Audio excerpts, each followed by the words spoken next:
Assalamualaikum warahmatullahi wabarakatuh. Selamat pagi anak-anak. Bagaimana kabar kalian pagi hari ini? Semoga semua sehat-sehat saja. Baiklah, pada pagi hari ini kita akan belajar bahasa Indonesia dengan materi bab 3, yaitu mengenai teks eksposisi. Baik, untuk kompetensi dasar yang kalian kuasai nanti adalah mengidentifikasi informasi teks eksposisi berupa artikel ilmiah populer dari koran atau majalah yang didengar dan dibaca. Untuk mengenal apa itu teks eksposisi, baiklah kita mulai dengan yang pertama adalah mengenali unsur-unsur teks eksposisi, yaitu dengan pertama mengenali informasi teks eksposisi, kemudian mengenali pola-pola pengembangan teks eksposisi. Nah, nanti pada pembelajaran ini kalian akan saya ajak untuk membahas mengenai beberapa sub materi, yaitu materi pertama adalah mengenali unsur-unsur teks eksposisi, yaitu ada dua. Yang pertama, gagasan dan fakta dalam teks eksposisi. Kemudian yang kedua, pola-pola pengembangan teks eksposisi. Untuk yang pertama, tentang mengenali unsur-unsur teks eksposisi, ada dua hal, yaitu yang pertama adalah gagasan dan fakta dalam teks. Namun sebelumnya, apa itu teks eksposisi? Teks eksposisi adalah uraian atau pernyataan yang di dalamnya banyak terdapat pendapat pribadi dengan tujuan untuk meyakinkan orang lain. Nah, dalam teks eksposisi dibentuk oleh dua unsur utama, yaitu yang pertama gagasan atau ide atau pendapat, yaitu pernyataan yang mungkin berupa komentar, penilaian, saran, dorongan, dan bujukan. Sedangkan unsur yang kedua yaitu fakta. Apakah fakta itu? Fakta adalah peristiwa yang merupakan kenyataan, sesuatu yang benar-benar ada atau terjadi. Kemudian, untuk mengenali unsur-unsur teks eksposisi, kalian juga akan saya perkenalkan dengan pola-pola pengembangan teks eksposisi.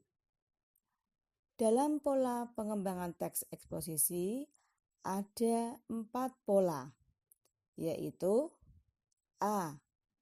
Pola umum khusus atau yang kita kenal dengan deduktif, yaitu ide pokok atau umum ditempatkan pada awal paragraf, kemudian diikuti oleh ide-ide penjelas atau khusus.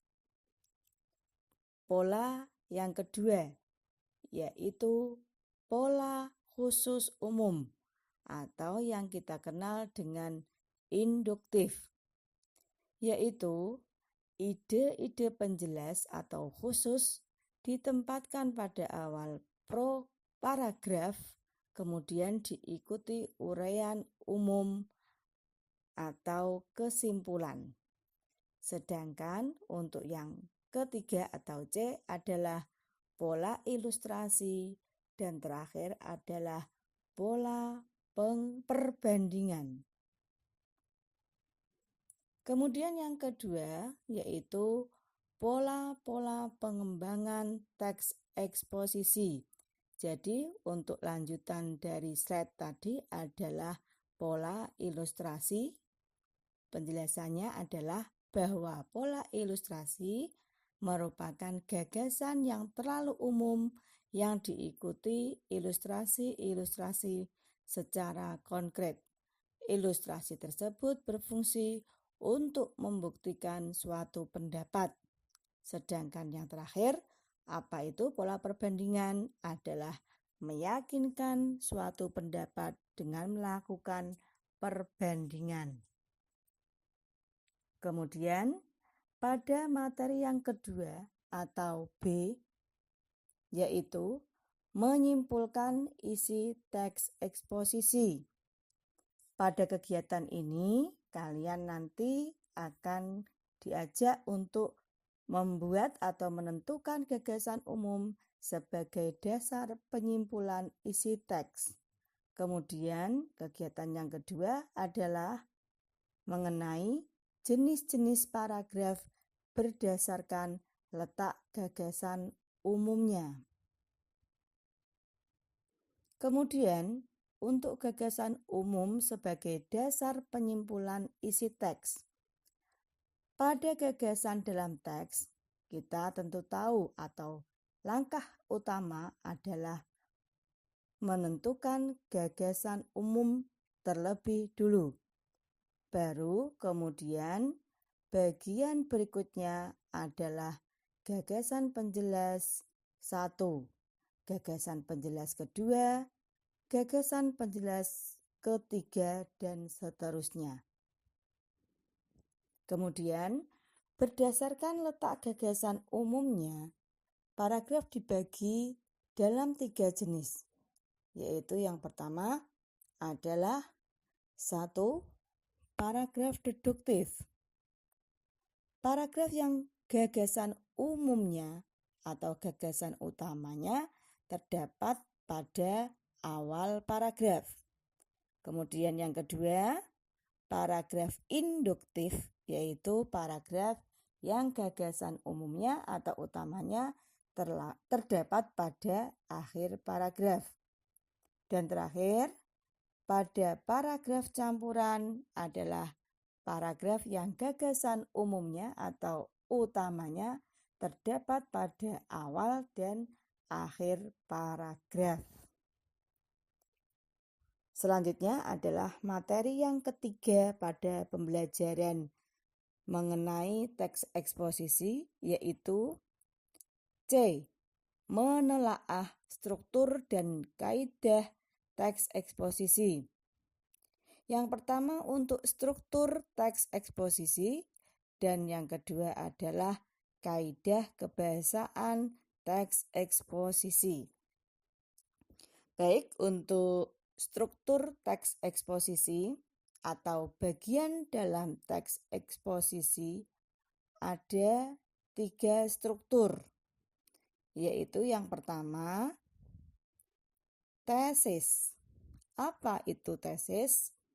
Tesis adalah isu atau permasalahan atau pandangan umum. Kemudian struktur yang kedua adalah rangkaian argumen. Apakah rangkaian argumen itu? Rangkaian argumen berisi tentang pendapat-pendapat atau dan fakta. Kemudian yang terakhir, struktur teks eksposisi adalah penegasan ulang. Pada penegasan ulang berisi simpulan dan rangkuman. Berikut disajikan contoh teks eksposisi, yaitu mengenai atau sebuah artikel yang berjudul mencegah kecanduan gawai atau gadget pada anak. Bisa kalian baca anak-anak. Pada paragraf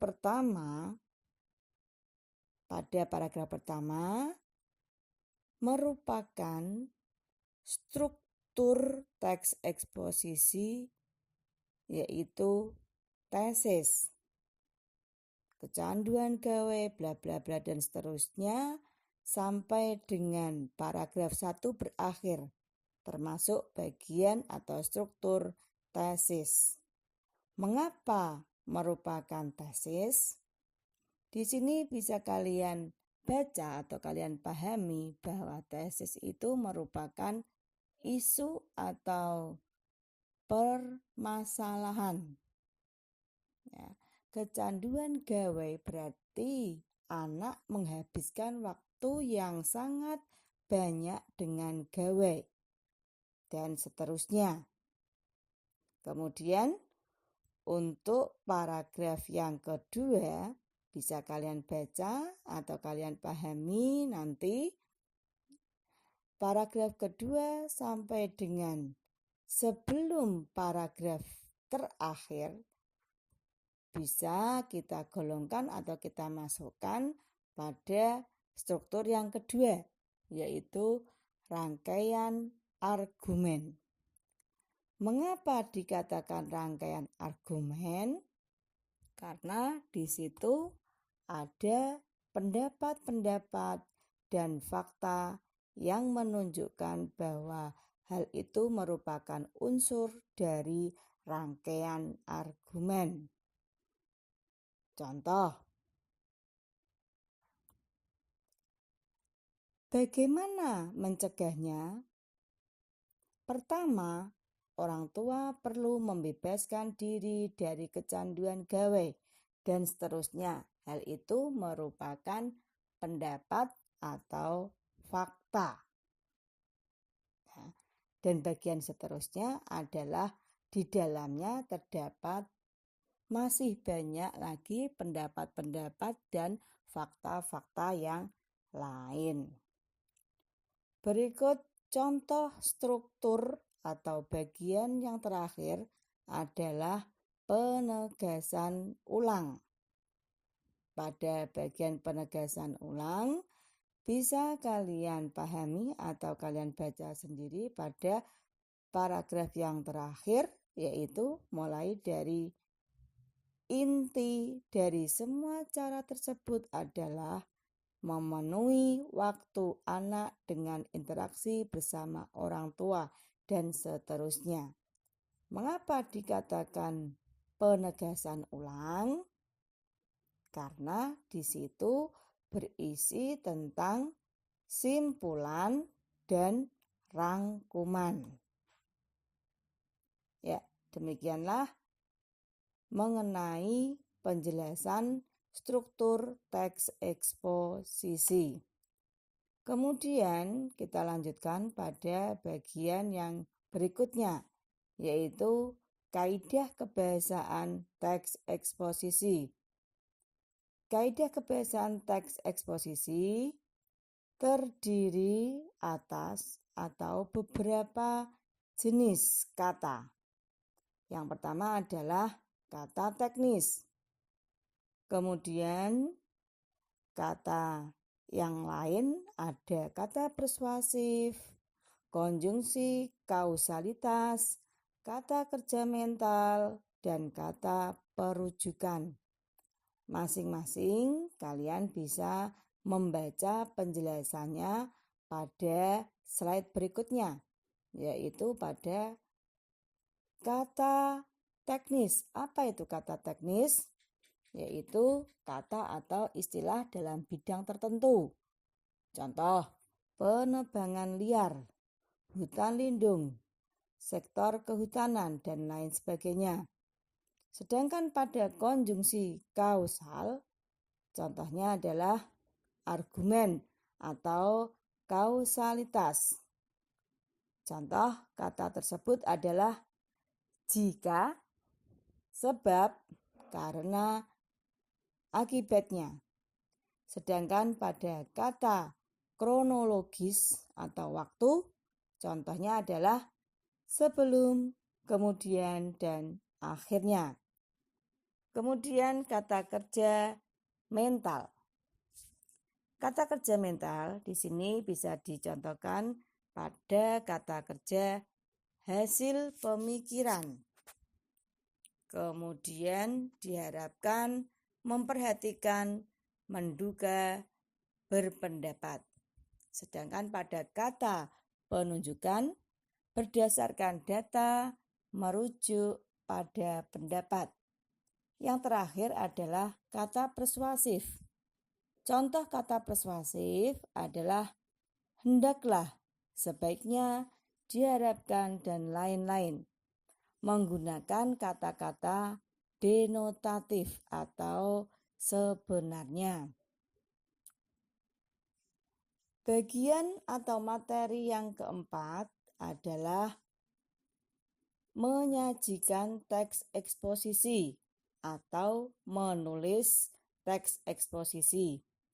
Nah, pada bagian ini kalian bisa menyimak atau memahami tentang langkah-langkah penyajian. Yang kedua adalah kegiatan penyuntingan.